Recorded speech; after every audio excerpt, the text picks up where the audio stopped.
자, 이제 3과목입니다. 3과목의 첫 번째로 컴퓨터의 원리와 기능에 대해서 먼저 다뤄보겠습니다. 컴퓨터 원리에 앞서서 일단 컴퓨터라고 하는 것은 데이터를 그 프로그램 명령 순서에 따라서 일반 처리 과정을 통해 원하는 정보로 출력하는 그런 시스템을 의미하죠. 어, 이 컴퓨터 원리에서는요, 나머지 내용들을 묻는 문제보다는 자료와 정보에 대한 개념이 중요합니다. 자료라고 하는 것은 원하는 결과를 얻기 위해서 그 입력하는 문자나 수치로 현실 세계에서 관찰과 측정을 통해 수집되는 그런 값을 의미하고요. 정보라고 하는 것은 그러한 자료를 더욱 유용한 형태로 가공하여 사용자에게 제공하는 그 내용을 정보라고 하겠습니다. 그래서 원리에서는 자료와 정보의 개념을 기억을 해 두시고요. 컴퓨터의 특징은 5개가 있죠. 신속성, 정확성, 자동성, 범용성, 호환성, 대용량성.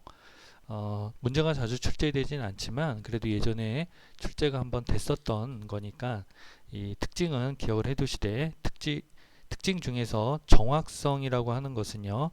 GIGO와 관련이 있다. 그러니까 가베이지 인, 가베이지 아웃이라 그래서 올바른 데이터가 입력돼야만 올바른 결과를 출력할 수 있다라는 내용이거든요. 그래서 이 정확성이 GIGO와 관계가 있다라는 점 기억을 해두시고, 그리고 컴퓨터의 5대 기능에는 입력, 출력, 제어, 연산, 기억 이렇게 5가지의 기능이 있다라는 거. 자, 그 다음에 이제 컴퓨터의 역사로 왔어요. 자, 여기는 뭐 그냥 다 외워야 됩니다. 컴퓨터의 역사는 기계식과 전자식으로 이렇게 나누는데요. 기계식의 그 계산기가 연도별로 있는데 이 연도를 묻지는 않습니다.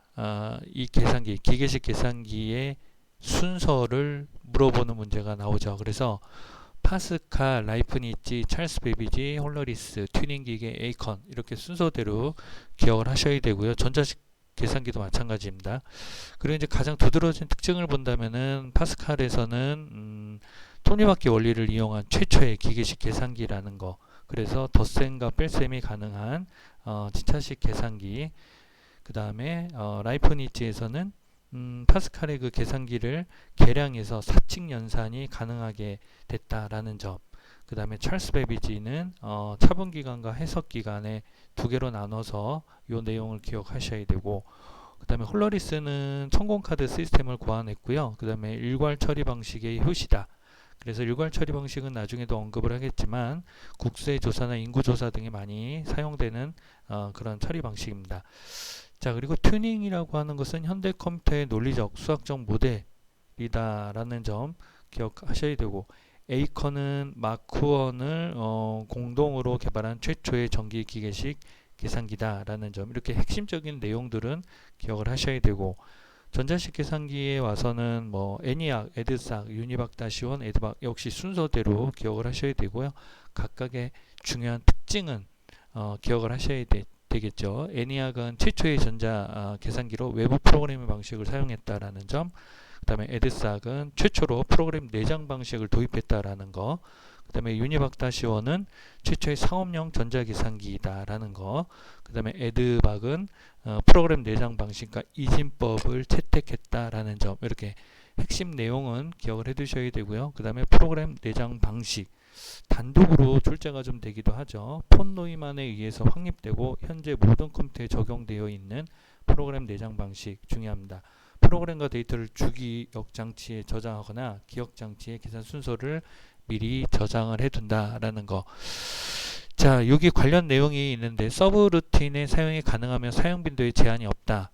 그 다음에 각 기계어 명령의 실행 단계마다 대부분 자동으로 처리된다 라고 하는 그 내용. 그 다음으로 넘어가서 명령 처리는 프로그램 계수기에 의해 순차적으로 수행된다라는 점까지. 프로그램 내장 방식이 제일 중요합니다. 기억을 해 두시고요. 그 다음에 이제 컴퓨터의 세대별 특징이 있어요. 마찬가지 1세대부터 5세대까지가 있는데 연도를 물어보진 않고요. 순서가 중요한데요. 예를 들면 회로 소자의 순서, 그러니까 진공관, 트랜지스터, 집적 회로, 고밀도 집적 회로, 그 다음에 초고밀도 집적 회로, 이렇게 순서대로 묻는 문제가 나올 수 있으니까 순서를 기억을 하시고, 연산 속도도 그렇죠. ms, es, 그 다음에 ns, ps, fs라고 하는 거, 그 다음에 세대별 이제 특징도 전부 다 기억을 하셔야 되는데요.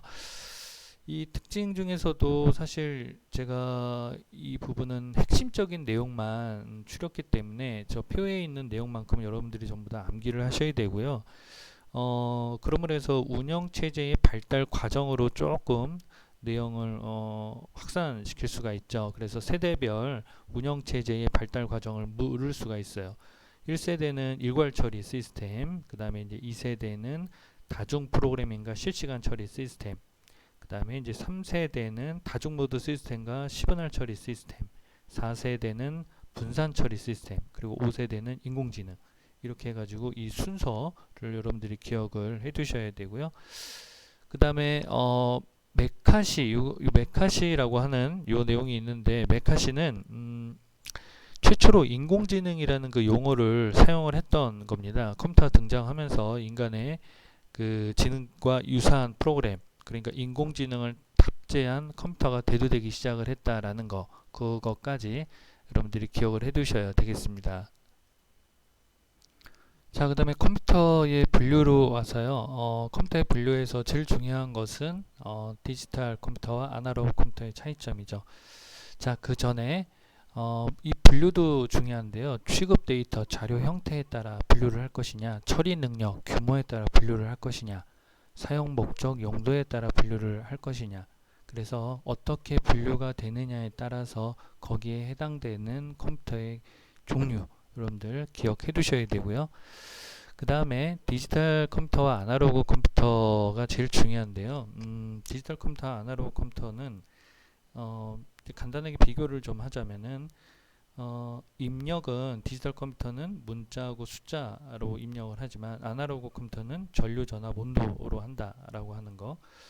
그래서 출력은 디지털 컴퓨터는 문자와 숫자, 부호로 출력을 하고요. 아날로그 컴퓨터는 곡선과 그래프로 출력을 하게 됩니다. 연산 방식은요. 디지털 컴퓨터는 산술 연산과 논리 연산이죠. 그러나 아날로그 컴퓨터는요. 미적분 연산을 한다는 거. 그리고 이제 그 연산 속도는 디지털 컴퓨터는 느리지만 아날로그 컴퓨터는 빠릅니다. 프로그래밍은 디지털 컴퓨터는 필요해요. 그렇지만 아날로그 컴퓨터는 필요하지 않습니다. 그 다음에 정밀도는 디지털 컴퓨터는 필요 한도까지 정밀하지만 아날로그 컴퓨터는 좀 제한적이다. 그래서 용도는 디지털 컴퓨터는 범용성에 해당이 되고 아날로그 컴퓨터는 특수성에 해당된다 라고 하는 대표적인 특징만 기억을 해 두시면 되고요. 그 다음에 이제 처리 능력, 규모에 따른 분류는 여러분들이 이해 차원에서 쭉 읽어보시면 되고, 그 다음에 사용 목적, 용도에 따른 그런 분류도 특수, 그러니까 전용 컴퓨터와 범용 컴퓨터의 그 차이에 대해서 여러분들이 기억을 해 두셔야 되겠습니다. 자, 그 다음에 이제 자료의 표현과 처리인데요. 중요합니다. 첫 번째 데이터 표현 단위. 자, 여기도 단위 순서가 중요한데요. 크기니까 비트, 니블, 바이트, 워드, 필드, 레코드, 파일, 데이터베이스 이렇게 순서대로 여러분들이 기억을 좀 하셔야 돼요. 그리고 각각의 중요한 그 내용들은 우리 표에 설명이 되어 있으니까 그 표에 있는 내용만큼은 꼭 기억을 해 두시고, 그 다음에 문자 데이터 표현 방식으로 가서요. 이제 BCD 코드가 있고 ASCII 코드, 그 다음에 EBCD IC 코드가 있고요. 그 다음에 유니코드가 있는데요. 여기서 제일 중요한 거는, 중요하다기보다 출제가 좀 많이 되는 거는 ASCII 코드하고 그 다음에 유니코드 쪽이에요. 그래서 여기 ASCII 코드의 내용과 유니코드의 내용을 기억을 하시는데, 유니코드 하면 우리가 워드 1과목에서도 좀 다뤘던 그런 그 내용이니까 쉽게 여러분들이 중복 학습이 되실 수 있을 겁니다. 자, 그 다음에 그와 더불어 이제 그레이 코드라는 게 있어요. 그레이 코드 우리가 별도로 이제 좀 알아놔야 되는 부분인데요. 아날로그 디지털 변환 또는 데이터 전송 등에 사용되는 그런 코드다. 그래서 입출력 장치 코드에 유용하고요. 비가중치 코드로 연산에는 좀 적합하지가 않습니다. 그 다음에 연산된 수를 이진 데이터로 표현할 경우는 인접하는 두 수의 코드가 1비트만 다르게 만들어진다라는 점까지 기억을 좀 해 주셨으면 좋겠고요. 그 다음에 숫자 데이터 표현 방식으로 가서 고정소수점과 부동소수점이 있어요. 각각의 그 차이만 여러분들이 기억을 하시고, 사실은 숫자 데이터 표현 방식에는 팩 10진 형식과 언팩 10진 형식이라는 게 추가로 더 있습니다. 그러나 우리는 지금 시험이 워드니까 요 고정소수점과 부동소수점 요 정도만 기억을 해두시면 될 것 같아요. 그 이상으로 가면은 좀 정보 처리에 관련된 내용이니까요. 그 다음에 이제 오류 검출 및 정정 방식이라 해가지고 페리티, 해밍 코드, 순환 중복 검사, 그 다음에 그 뒤에 나오는 3초각 코드가 있는데, 해밍 코드가 제일 중요하죠. 해밍 코드, 데이터 전송 중 발생하는 그런 오류를 검출하거나 수정하는 코드다. 그래서 문제에서 수정이 되느냐 안 되느냐, 이거를 이제 문제에서 묻는 경우가 있기 때문에 그 부분을 기억을 해 두시고요. 그 다음에 자주 출제가 되진 않았으나 요 3초가 코드에 대한 내용도 문제가 한번 좀 출제가 됐었어요. 그래서 표에 있는 내용 정도만 여러분들이 꼭 숙지를 하시면 쉽게 문제를 풀 수가 있겠습니다. 자, 그리고 이제 중앙 처리 장치인데요. 중앙 처리 장치, 우리 컴퓨터 본체에 있는 가장 중요한, 사람으로 따지자면 뇌에 해당되는 CPU를 말하는 건데요. 중앙 처리 장치의 대표적인 그런 그 기능이 뭔가요? 컴퓨터에서 정보를 기억하거나 시스템 전체의 동작을 제어하고 관리하는 그런 역할을 하는 거죠. 그래서 중앙 처리 장치 CPU의 구조에 대해서 이렇게 설명을 했으니까 여기 기억을 하시고, CPU의 성능 차이를 결정하는 요소가 있어요. 그 요소 여러분들 기억을 해 두셔야 됩니다. 레지스터의 수, 파이프라인에서 병렬 처리 방식의 수용 여부, 그 다음에 RISC 또는 CISC 방식의 수용 여부, 이렇게 결정하는 요소들을 기억을 하시고, 그 다음에 중앙 처리 장치의 성능 단위가 있어요. MIPS, KIPS, LIPS, 이렇게 세 가지의 특징, 다른 점 기억을 하시고, 그 다음에 FLOPS라 그래가지고 요거는 초당 실행되는 부동소수점의 연산 횟수다라는 점, 그거 기억을 해 주시면 되겠습니다. 그래서 성능 단위니까요, 요 단위에 해당되는 내용을 기억을 하시고, 클럭 주파수가 있어요. 오래전에는 클럭 주파수에 관련된 문제도 좀 출제가 됐었죠. 근데 최근에는 요 단독으로 출제가 되진 않습니다.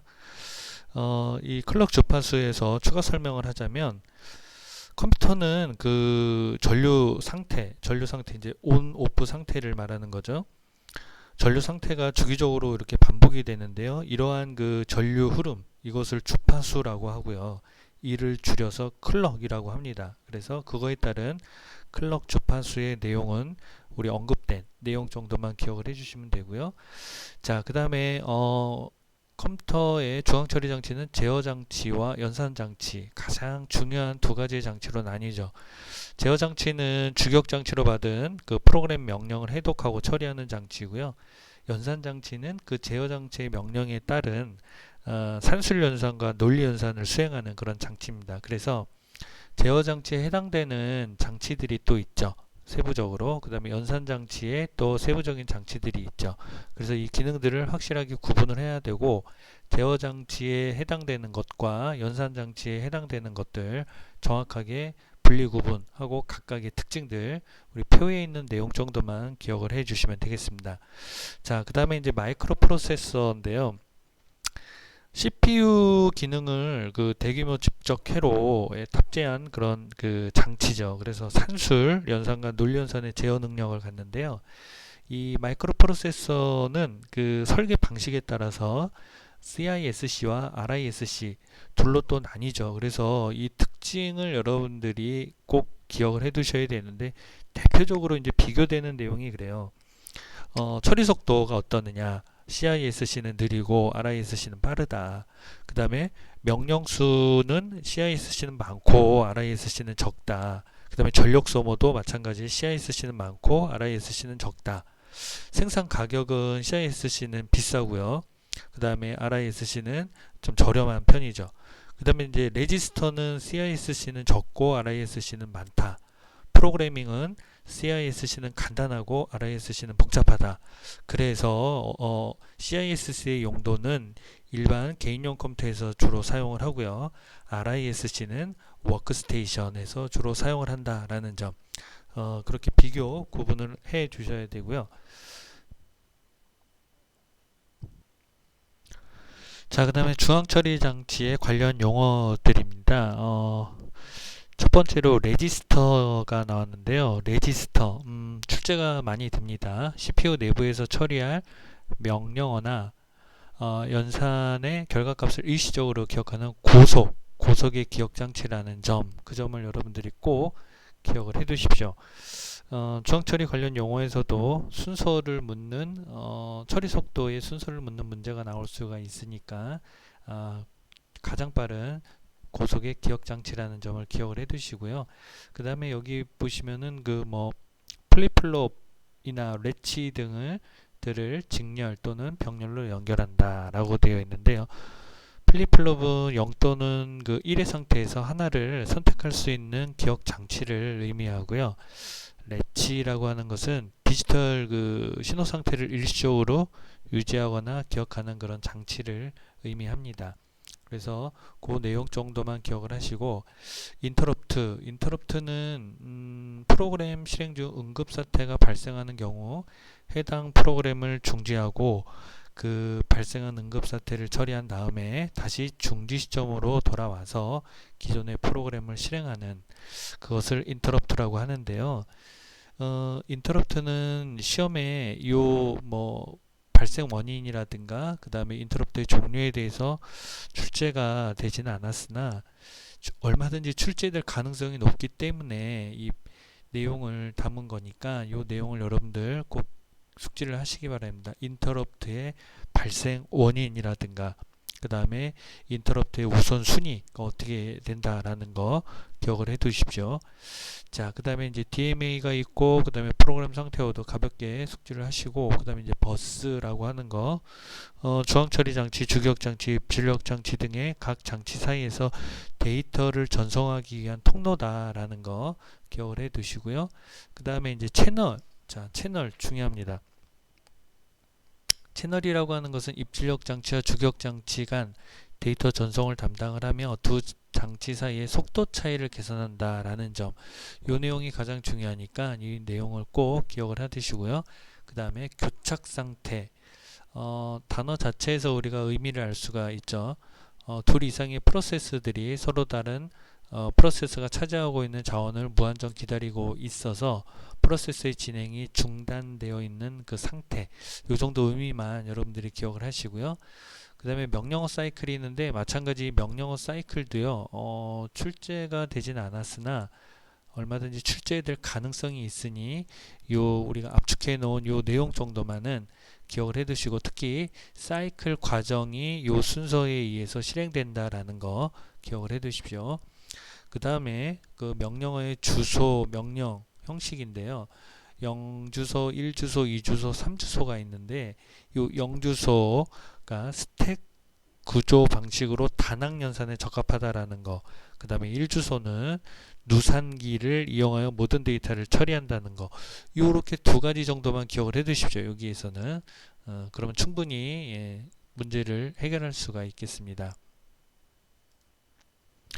자, 그 다음에 이제 주기억 장치 내용입니다. 주기억 장치 굉장히 중요한 내용이라고 할 수가 있고요. 시험에 반드시 출제가 되는 그런 그 부분입니다. 주기억 장치, 롬과 램으로 우리가 나뉘죠. 롬은 전원이 꺼져도 기억던 내용이 지워지지 않는 비휘발성 메모리다. 그래서 읽기만 가능하다. 이 말이 굉장히 중요해요. 그래서 꼭 기억을 해 두시고요. 그 다음에 이제 롬에서는 입출력 시스템, 자가진단 프로그램, 한글 한자 코드 등이 수록되어 있다. 그래서 펌웨어로 구성된다 라고 되어 있는데요. 롬의 종류를 언급을 했어요. 하나, 둘, 셋, 네 개인데요. 이 펌웨어는 롬의 종류라기보다는 관계가 있어서 넣어놓은 거고요. 롬의 정확한 종류는 하나, 둘, 셋, 넷, 여기까지입니다. 그래서 이 롬의 종류를 여러분들이 기억을 꼭 해두시고요. 그 다음에 이제 펌웨어라고 하는 거, 여기 조금 좀 개념이 어렵죠. 하드웨어와 소프트웨어의 중간 형태 이기 때문에 프로그램으로 추가나 삭제가 가능하다라고 하는 점. 하드웨어 교체 없이 소프트웨어 업그레이드만으로 시스템 성능을 개선할 수 있다. 어떻게 보면 하드웨어 같기도 하고 어떻게 보면 소프트웨어 같기도 한 이 펌웨어에 대한 내용이 시험에 또 출제가 종종 되니까 우리 표에 있는 내용 정도는 여러분들이 꼭 기억을 하시고, 특히 요 롬 중에서도 EEP 롬에 저장되는 마이크로 컴퓨터 프로그램이 해당된다라는 것도 꼭 기억을 해 두시면 좋겠습니다. 자, 그 다음에 이제 램이라고 하는 거요. 롬하고 비교했을 때 전원이 꺼지면 기억된 내용이 그냥 지워지는 휘발성 메모리다. 그래서 읽고 쓰기가 가능하다라는 요 점을 꼭 기억을 하시고, 부팅 시 시스템 내부에서 가장 먼저 자체 검사를 시작한다라는 점까지 기억을 해 두십시오. 그 다음에 이제 그 램의 종류가 동적 램과 정적 램 해가지고 두 개를 꼭 여러분들이 숙지를 하시되, 여기서 조금 깊숙이 들어가면 그 종류가 조금 더 추가가 되니까 이 내용도 여러분들이 기억을 해 주시면 좋겠습니다. 자, 그 다음에 이제 캐시 메모리라는 게 있어요. CPU와 주격장치의 실행 속도를 높이기 위해서 사용되는 고속의 메모리다라는 이 말 기억하시고, D램의 속도 문제를 해결해서 SRAM을 프로세서와 메인보드 사이에서 사용한다라는 이 점도 여러분들이 꼭 기억을 해 두십시오. 그 다음에 가상 메모리 하면은 그냥 바로 요거예요. 보조격 장치 일부를 주격 장치처럼 사용하는 메모리다. 그래서 주격 장치의 부족한 용량을 보완한다. 이게 가장 중요합니다. 가상 메모리 하면 요 내용을 꼭 기억을 하셔야 되고요. 자, 그 다음에 플래시 메모리 하면 EEP롬의 일종이다 라는 거, 요걸 또 기억을 하셔야 되겠죠. 전원이 끊어져도 저장된 정보가 지워지지 않는 휘발성 메모리, 그러니까 롬과 램의 기능을 모두 갖고 있다, 그런 의미에서 플래시 메모리 중요합니다.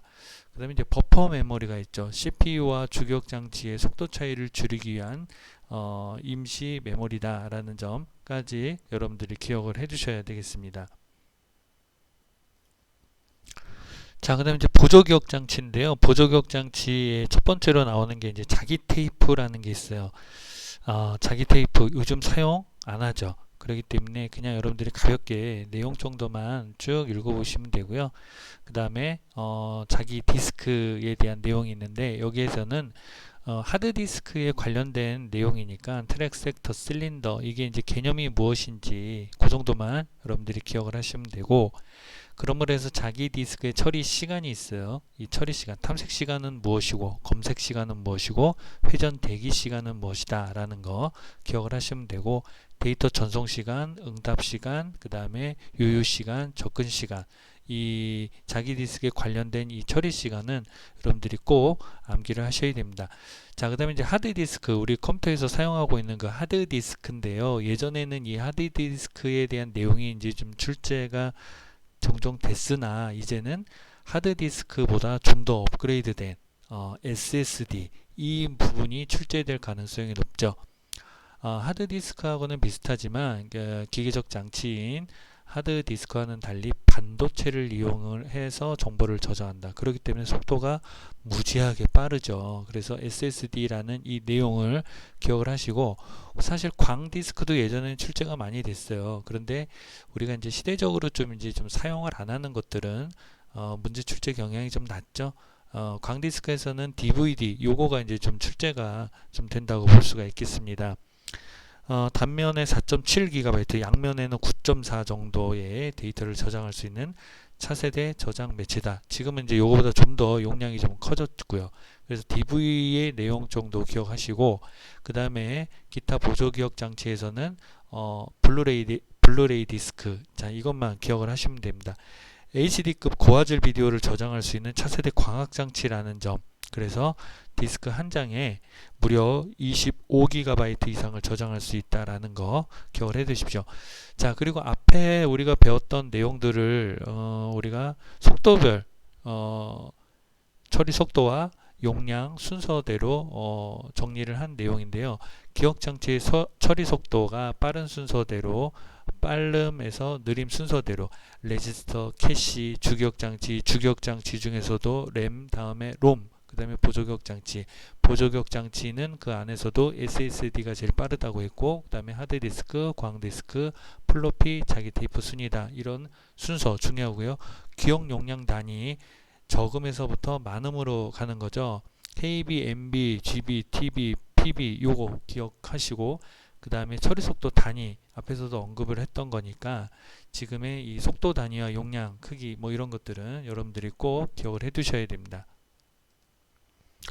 자, 그 다음에 입출력 장치입니다. 출제가 많이 되는 부분은 아니나 우리 시험 범위에 포함되어 있으니까 여러분들이 기억을 해 두십시오. 입력 장치 어려운 내용이 아니기 때문에 여러분들이 표에 있는 내용을 쭉 한번 읽어 보시면 되고요. 그 다음에 이제 표시 장치 관련해 가지고 내용이 좀 있죠. 근데 여기서 중요한 부분은 해상도에 대한 내용이니까 이 해상도에 있는 이 내용만 여러분들이 꼭 기억을 해 두시고, 그 다음에 이제 그 표시 장치로 해 가지고 음극성간, 그 다음에 액정 디스플레이, 그 다음에 방막 트랜지스터, 플라즈마 디스플레이 이제 이렇게 있는데 이 표에 있는 내용 정도 여러분들이 기억을 해 두십시오. 그 다음에 이제 뭐 출력 장치에서는 프린터에 대한 설명인데요. 프린터에서는 크게 시험에 많이 출제가 되진 않으니까 잉크젯 프린터와 레이저 프린터의 내용 정도 기억을 해 두시면 되고, 특히 프린터 관련해서는 관련 용어라 그래서 이제 단위가 있죠. CPI, 그 다음에 DPI, 그 다음에 CPS, 그 다음에 LPM, PPM 여기에 단위에 있는 이 내용만 여러분들이 꼭 암기를 하시기 바랍니다. 자, 그리고 이제 기타 관련 장치들이 나오는데요. 메인보드, 마더보드라고 그러죠. 우리 그 본체에 들어있는 메인보드 판을 말하는 거고, 그 보드 판에 각종 칩셋이나 그런 소켓, 전지 뭐 이런 것들이 연결이 되어 있죠. 자, 그래서 메인보드의 구성 요소들이 있는데요. 특히 이제 칩셋에 있는 내용들 우리가 한번 좀 살펴볼 필요가 있고요. 그 다음에 확장 버스, 확장 슬롯으로 가면은 여기서 주로 시험에 출제가 된다면 AGP 방식과 PCI 요 두 가지 방식이에요. 그래서 이 표에 있는 내용 정도 기억을 해 두시면 되고, 사실 이 위에 있는 내용은 지금 거의 사용을 안 하니까 시험에 출제가 안 된다고 볼 수가 있어요. 하지만 우리 그 워드 프로세서 출제 기준 안에 있기 때문에 일단 내용은 다 다루었습니다. 자, 그리고 연결 포트도 쭉 보시면은 직렬 포트와 병렬 포트 내용은 시험 범위에 있으나 시험에 출제되진 않고요.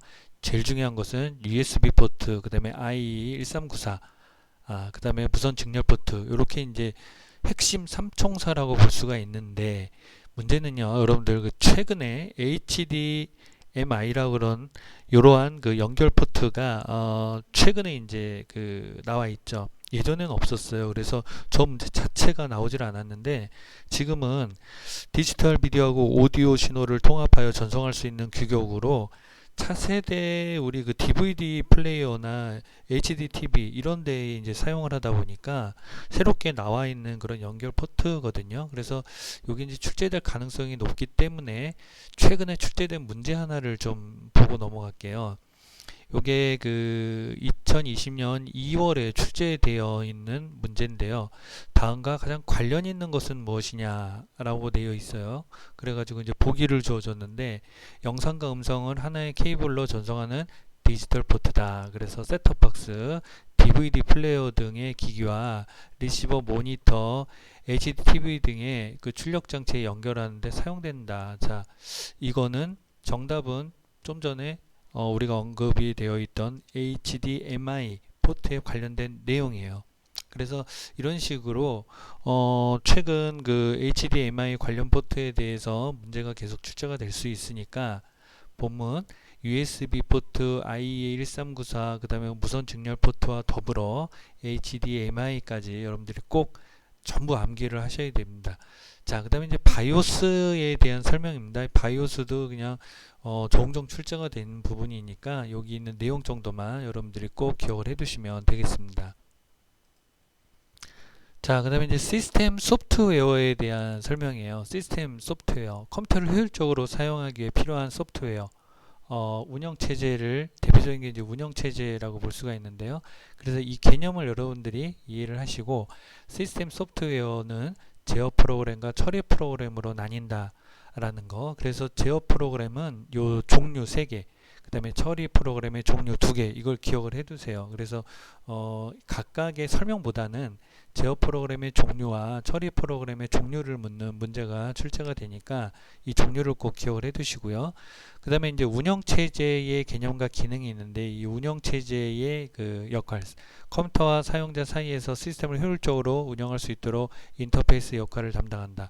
즉 윈도우, 지금 우리가 사용하는 윈도우즈가 운영체제입니다. 그래서 그 운영체제에 대한 설명이니까 그 운영체제에 대한 전반적인 내용을 쭉 여러분들이 기억을 하시고, 여기서 중요한 것은 운영체제의 성능평가 요인이라 그래가지고 그 네 가지가 있죠. 처리 능력, 응답 시간 단축, 그 다음에 신뢰도 향상, 사용 가능도 향상이라고 하는 그 운영체제의 성능평가 요인에 대해서 여러분들이 기억을 해 두셔야 되고요.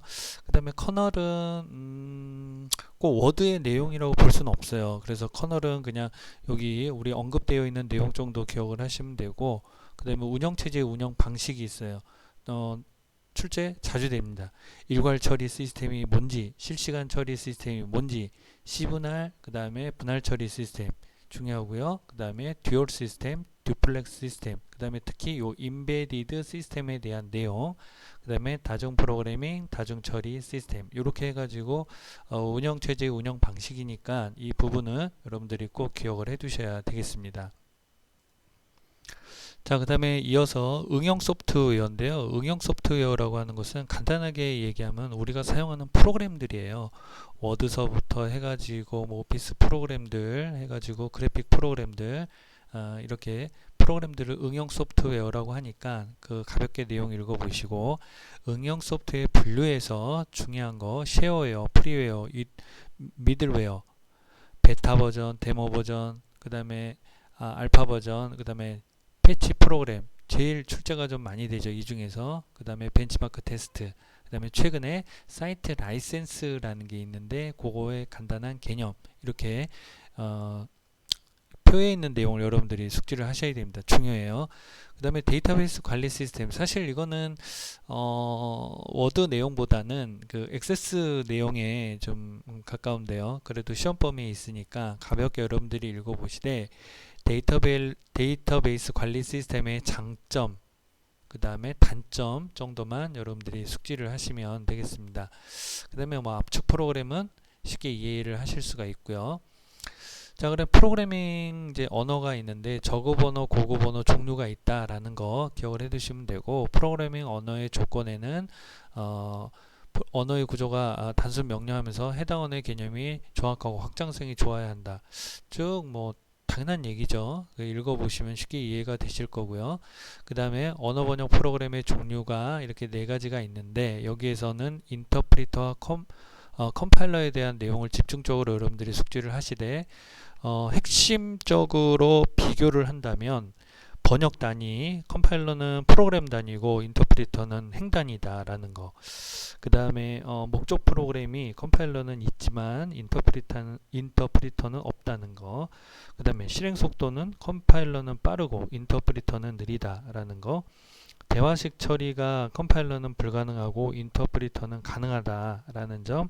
메모리 공간, 컴파일러는 많이 차지하지만 인터프리터는 적게 차지한다. 그리고 이제 각각 해당되는 언어들, 이렇게 해가지고 요 대표적인 차이점들 꼭 구분을 하셔야 되고요.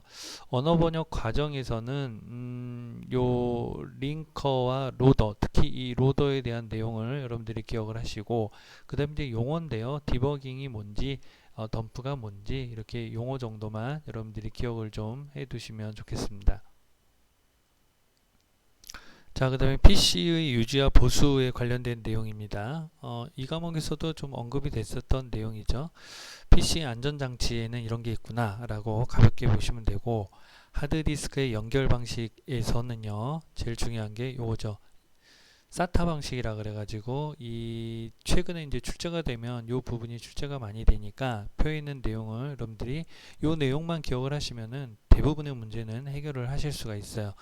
그 다음에 이제 레이드라 그래가지고 하드디스크의 어떤 방식인데요. 여러 개의 하드디스크를 하나의 하드디스크처럼 보이게 하는 그런 기술로 프로세서와 디스크 드라이브 사이의 속도 차이를 개선한다라고 하는 이 내용이 가장 중요하고 나머지 내용들도 여러분들이 꼭 기억을 해 두셔야 됩니다. 그 다음에 이제 PC의 응급처치인데요. 이거는 뭐 여러분들이 그냥 상식적으로 내가 컴퓨터를 사용을 하니까 응급처치 내용 정도는 기억을 해 두시면은 평상시에도 좀 도움이 될 수가 있겠죠. 그래서 시몬스가 이상인 경우, 부팅이 되지 않는 경우, 그 다음에 메모리가 인식되지 않는 경우, 메모리라고 하면은 램을 말하는 거겠죠. 그 다음에 SCSI 장치가 인식되지 않는 경우, 그 다음에 하드디스크가 인식되지 않는 경우, 그 다음에 화면에 표시 없이 경고음이 나는 경우, CD롬이 뭐 인식되지 않는 경우 해서 각각의 종류가 있는데요. 우리 그 PC를 사용하면서 문제가 되는 경우는 참 많죠. 그래서 우리가 이제 여기 나와 있지 않은 이런 내용들 외에도 좀 있으나 사실 컴퓨터의 전문가가 아닌 이상은 내 손으로 해결할 수는 없죠. 그래서 이런 경우에 어떤 부분이 의심이 된다라는 정도만 여러분들이 알아두시면 되고요.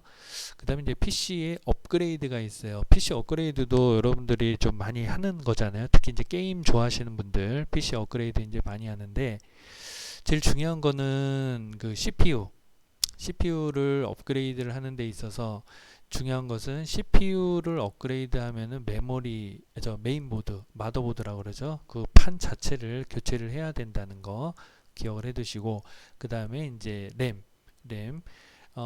램에서는 업그레이드 할 때 핀 수가 중요하죠. 그 핀이 맞아야 업그레이드가 가능하니까 그 핀을 반드시 확인해야 된다는 거. 그 다음에 램의 속도 단위인 NS의 수치가 작을수록 실행 속도가 빠르다라는 요점 기억을 해 두셔야 됩니다. 그 다음에 PC 업그레이드의 3인방인데요. CPU, 램, 그 다음에 하드디스크인데 이 하드디스크도 그 RPM의 수치가 클수록 실행 속도가 빠르고 밀리초가 작을수록 좋다라고 되어 있는데 여기는 이렇게 되어 있으나 사실 하드디스크를 업그레이드 한다? 지금은 그냥 SSD로 업그레이드 하시는 게 가장 좋습니다. 그 다음에 CD롬, 그래픽카드 이렇게 각각 업그레이드 하는 내용 나와 있고, 그 다음에 소프트웨어 업그레이드가 있죠. 이거는 뭐 여러분들 쉽게 이해하실 수 있는 거죠. 운영체제도 업그레이드를 하듯이 응용 프로그램들 뭐 한글이나 오피스 이런 것들도 업그레이드 하는 내용이니까 그 내용 가볍게 여러분들 읽어보시면 되겠습니다.